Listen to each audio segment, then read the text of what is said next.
Thank you, everybody, for coming to the Aaron Torres Podcast YouTube page. If you could do me a quick favor, see that little black subscribe button at the bottom of your screen?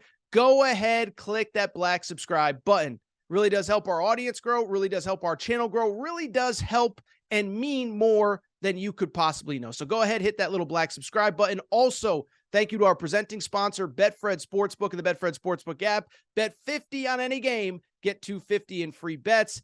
Thank you again to Betfred. Thank you again to you. Now, here's the video that you came here for. This is going to be a theme throughout the next week or two because college hoops is kind of one of these weird sports where most sports, NFL, NBA, whatever, the calendar is spread out.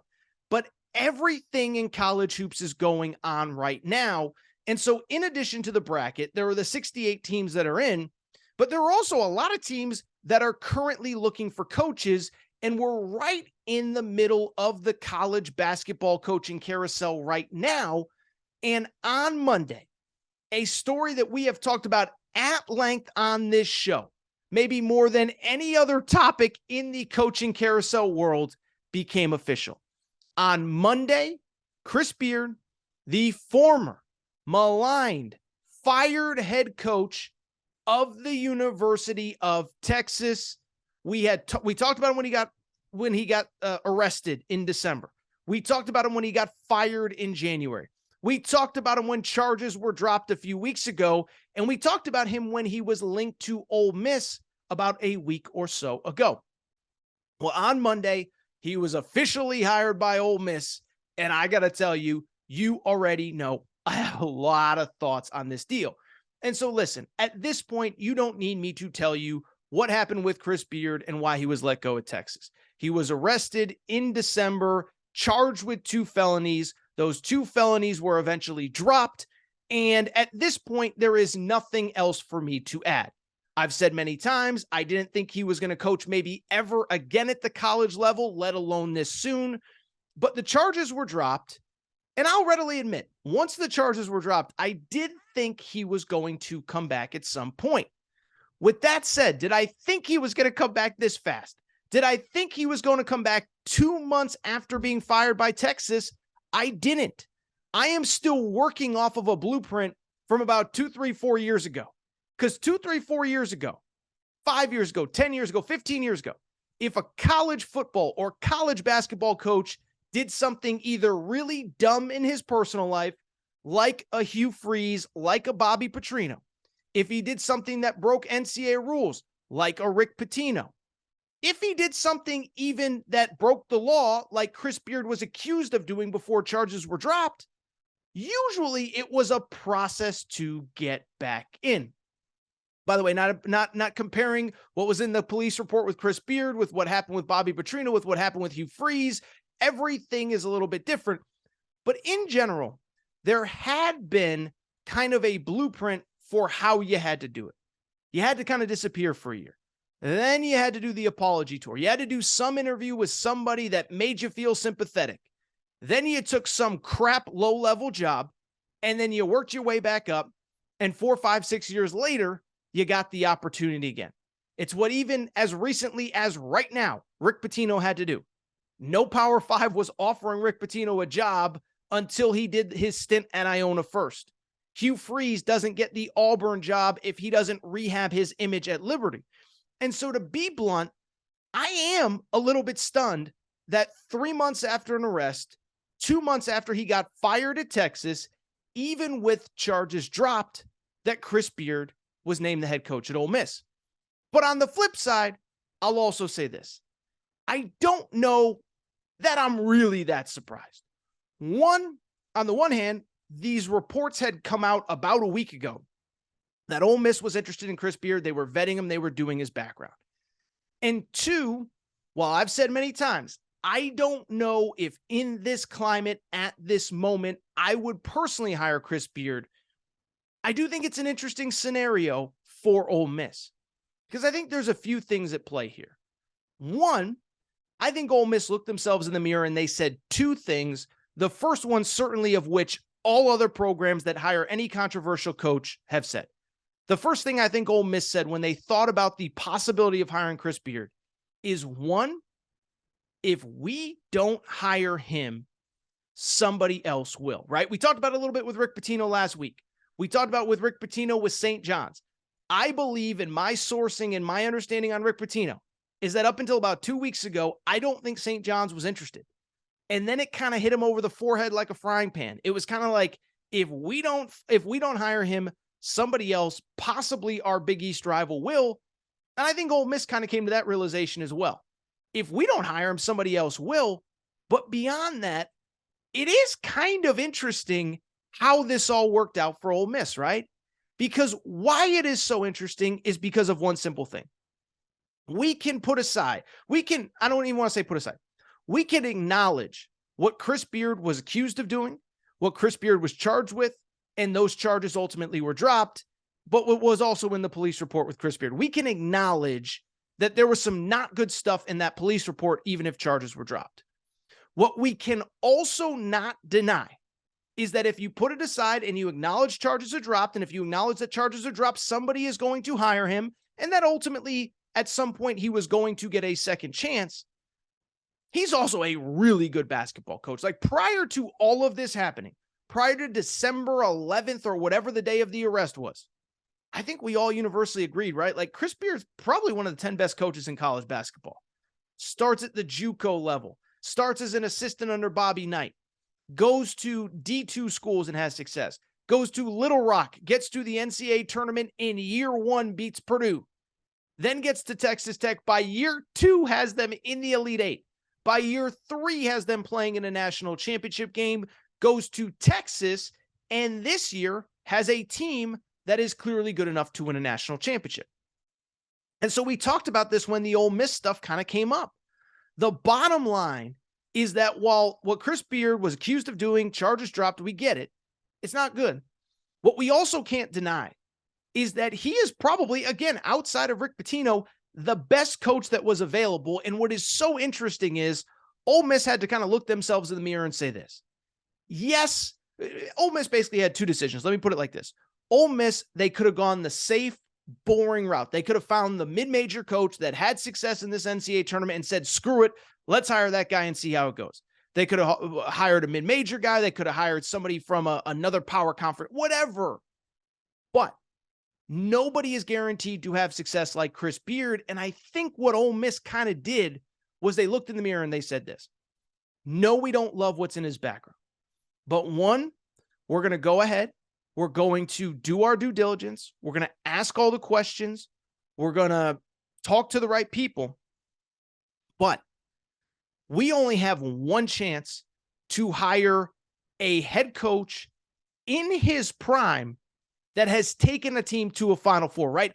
Unless a coach is an alum of Ole Miss, there is no scenario where you can get a guy 4 years removed from a Final Four, 1 year removed from building a national championship contender at Ole Miss. You can maybe do it at Kentucky. You can maybe do it at UCLA or Carolina or Kansas if the Kansas job ever opens. You can't do it at Ole Miss. And Ole Miss basically looked in the mirror and said, look, we're going to take a lot of heat publicly for a couple days, but something else is going to happen. This will blow over, and we are going to have the best coach on the market. And that's exactly who they got on Monday. And while we don't have to like what happened back in December in Austin, we also have to acknowledge that Ole Miss got a great head coach on Monday and that the SEC just got a lot tougher on Monday as well. Now, in terms of what Chris Beard can do at Ole Miss, this is where it gets interesting to me. Because on the one hand, he is an incredible coach. On the other hand, he is going to be starting at a really, really, really tough spot. Maybe the worst roster in the league right now, especially when you consider the number of players who enter the transfer portal. Right now, you would say this is probably the worst roster, even behind Vanderbilt for sure, who Vanderbilt wasn't bad this year. Certainly behind Georgia, certainly behind Florida, behind LSU, behind South Carolina, behind whoever. So that's one. Two, he's going to have to at least start with players the caliber that he would have never even considered at Texas. I found it interesting. On Monday, after it was announced that he was going to be the head coach, 2 players that had been committed to the previous coaching staff committed to Chris Beard, okay? And I bring it up only to say this. It's that neither player was ranked in the top 75 nationally of the high school class of 2023, excuse me. They're the kinds of players that Chris Beard would not have recruited at Texas. And they're the kinds of players that I don't know if you can win right away with in the SEC.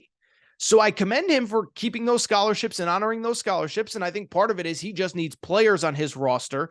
3 Ole Miss players entered the portal once the season ended last week, or at least announced intentions to enter the portal. But 2, he's bringing in players that he would never even consider at Texas. But what's interesting to me is what happens next. He is going to, and I think this is important now, Chris Beard is going to get a jump start on everybody else that is still coaching when it comes to the portal. Again, we'll talk about it in a second. The portal opened on Monday, okay? Think about all the coaches that are still coaching right now that are really good.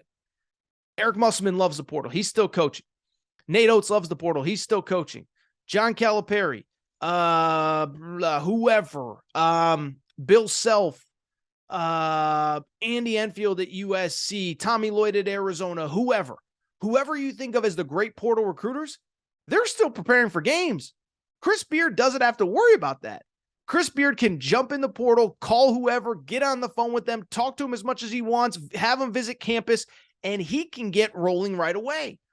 It wouldn't surprise me if he had 2, 3, 4 commitments in the portal before some of these schools that he's competing against even finish their season in a week or 2. At the same time, what will be interesting to monitor also is something that we've talked about quite a bit on this show, which is how does recruiting go?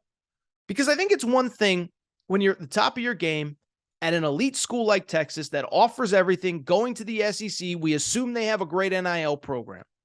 It's easy to recruit in that structure. Oh, by the way, you had a great coaching staff because Rodney Terry is a stud, and Rodney Terry was on that staff with you. It's another thing when you get to Ole Miss. I'll be curious to see what kind of staff that he puts together. And then, oh, by the way, I would also say I'll be curious to see how he actually does in recruiting.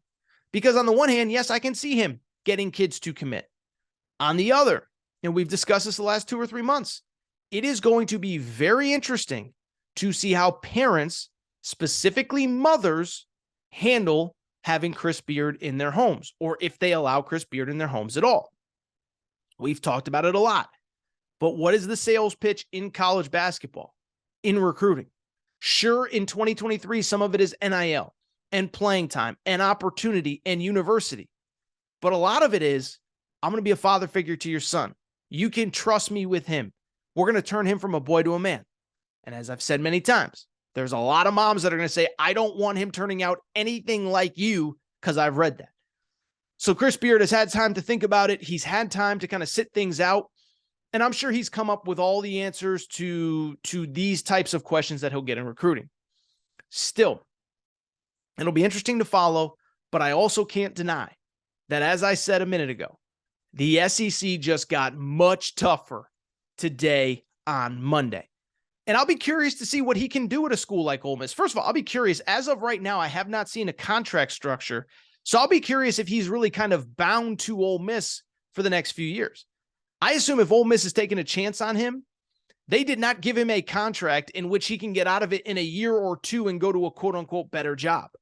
My guess is he's going to be there 4 or 5 years, and I'll be curious to see what kind of program he can build and what kind of program he can build specifically at a school that has basically 0 basketball history. I think, what is it, 1 Sweet 16, 0 Elite 8, 0 Final Fours, and do it in the current SEC. Because the current SEC is filled with John Calipari, Nate Oates, Eric Musselman, Rick Barnes, Bruce Pearl. Dennis Gates is coming up. He ain't going nowhere. Just signed a huge extension. Chris Jans had a great first year at Mississippi State. Every single year, this conference gets better and better and better. And I'll be curious to see what Chris Beard can do there. What is I guess the interesting thing that I'm asking, that I'm thinking to myself, what is the ceiling for Ole Miss basketball? Because I don't know.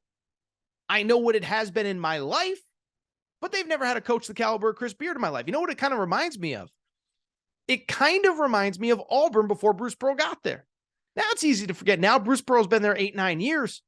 Auburn was just one of the most nondescript, uninteresting, didn't matter programs in college basketball.